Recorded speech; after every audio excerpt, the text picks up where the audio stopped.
ನಮಸ್ಕಾರ ಸ್ನೇಹಿತರೆ. ರಾಜ್ಯ ರಾಜಕಾರಣದಲ್ಲೀಗ ಸಂಪುಟ ವಿಸ್ತರಣೆಯ ಚರ್ಚೆ ತೀವ್ರ ಸ್ವರೂಪ ಪಡೆದುಕೊಂಡಿದೆ. ಒಂದ್ ಕಡೆ ಮಂತ್ರಿಗಿರಿಗಾಗಿ ಶಾಸಕರ ಹಂತದಲ್ಲಿ ಕಸರತ್ತು ನಡೀತಾ ಇದ್ರೆ, ಇನ್ನೊಂದ್ ಕಡೆ ದೆಹಲಿ ಮಟ್ಟದಲ್ಲಿ ಹೈಕಮಾಂಡ್ ಪ್ರಮುಖ ನಿರ್ಧಾರಗಳಿಗೆ ವೇದಿಕೆ ಸಿದ್ಧಪಡಿಸ್ತಾ ಇದೆ. ಈ ಎಲ್ಲಾ ಬೆಳವಣಿಗೆಗಳ ನಡುವೆ ರಾಜ್ಯಕ್ಕೆ ಹೆಚ್ಚುವರಿ ಉಪಮುಖ್ಯಮಂತ್ರಿ ಹುದ್ದೆಗಳು ಸೃಷ್ಟಿಯಾಗ್ಲಿವ್ಯಾ?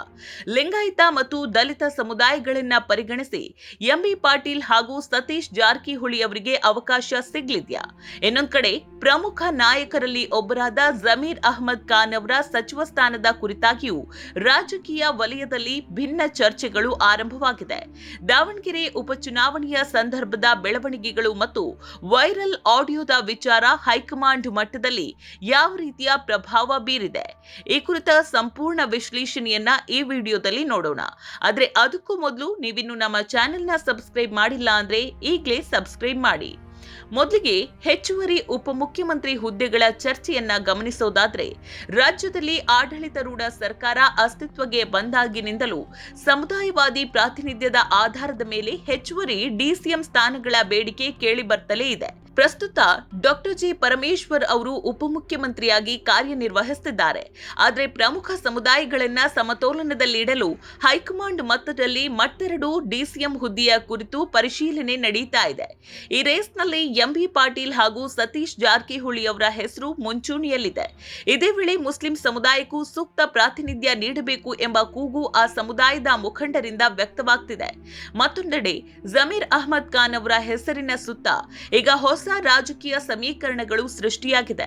ದಾವಣಗೆರೆ ದಕ್ಷಿಣ ಉಪಚುನಾವಣೆಯ ಸಂದರ್ಭದಲ್ಲಿ ನಡೆದ ಕೆಲ ಬೆಳವಣಿಗೆಗಳು ಮತ್ತು ವೈರಲ್ ಆಡಿಯೋ ವಿಚಾರವಾಗಿ ಕಾಂಗ್ರೆಸ್ ಆಂತರಿಕ ವಲಯದಲ್ಲಿ ಭಿನ್ನಾಭಿಪ್ರಾಯಗಳು ವ್ಯಕ್ತವಾಗಿದ್ದವು. ಪ್ರಸ್ತುತ ಮುಖ್ಯಮಂತ್ರಿ ಹಾಗೂ ಉಪಮುಖ್ಯಮಂತ್ರಿಗಳು ಸಂಭಾವ್ಯ ನಾಯಕರ ಪಟ್ಟಿಯೊಂದಿಗೆ ಹೈಕಮಾಂಡ್ ಮಟ್ಟದಲ್ಲಿ ಮಾತುಕತೆ ನಡೆಸ್ತಾ ಇದ್ದಾರೆ.